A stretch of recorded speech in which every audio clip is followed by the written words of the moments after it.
Wassalamualaikum warahmatullahi wabarakatuh. Salam guru penggerak, tergerak, bergerak, menggerakkan. Kali ini saya akan memaparkan koneksi antar materi, kesimpulan, dan refleksi pemikiran Ki Hajar Dewantara, modul 1.1. Pendidikan dan pengajaran. Pengajaran adalah bagian dari pendidikan. Pengajaran merupakan proses pendidikan dalam memberi ilmu atau berfaedah untuk kecakapan hidup anak secara lahir dan batin.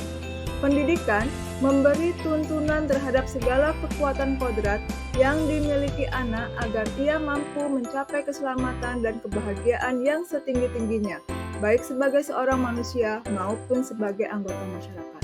Pendidikan menciptakan ruang bagi murid untuk bertumbuh secara utuh agar mampu memuliakan dirinya dan orang lain serta menjadi mandiri.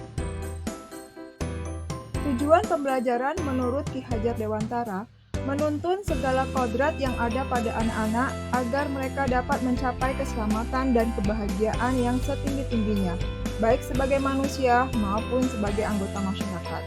Peran pendidik seperti seorang petani atau tukang kebun.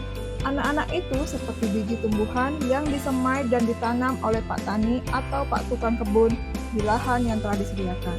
Dalam proses menuntun, anak diberi kebebasan namun pendidik sebagai pamong dalam memberi tuntunan dan arahan agar anak tidak kehilangan arah dan membahayakan dirinya.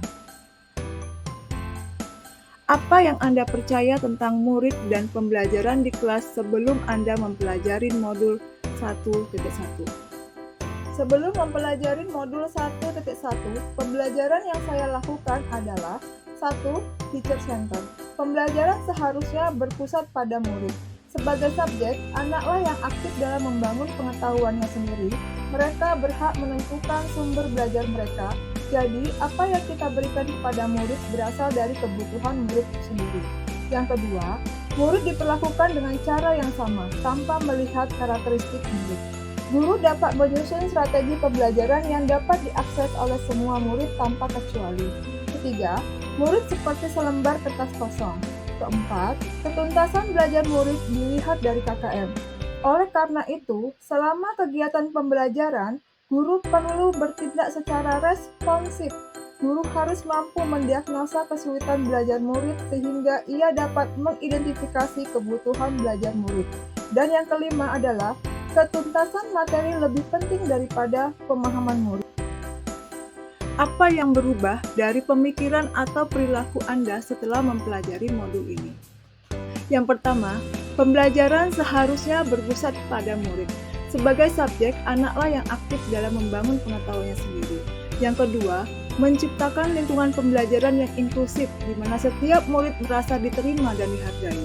Yang ketiga, siswa bukanlah selembar kertas putih yang kosong. Di dalam diri setiap murid ada karakteristik dan potensi yang berbeda yang harus diperhatikan oleh guru.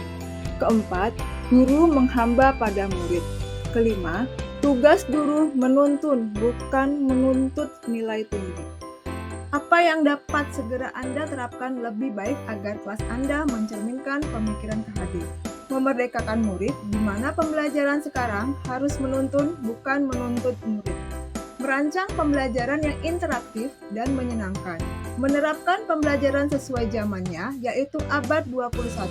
Berpikir kritis, kreatif, komunikasi, dan kolaborasi. Menjadikan murid sebagai subjek pembelajaran. Dan mengenali karakter murid dengan menjadi komunikasi yang baik. Sekian paparan dari saya. Terima kasih atas perhatiannya. Wassalamualaikum warahmatullahi wabarakatuh. Sekian paparan dari saya. Terima kasih atas perhatiannya. Wassalamualaikum warahmatullahi wabarakatuh.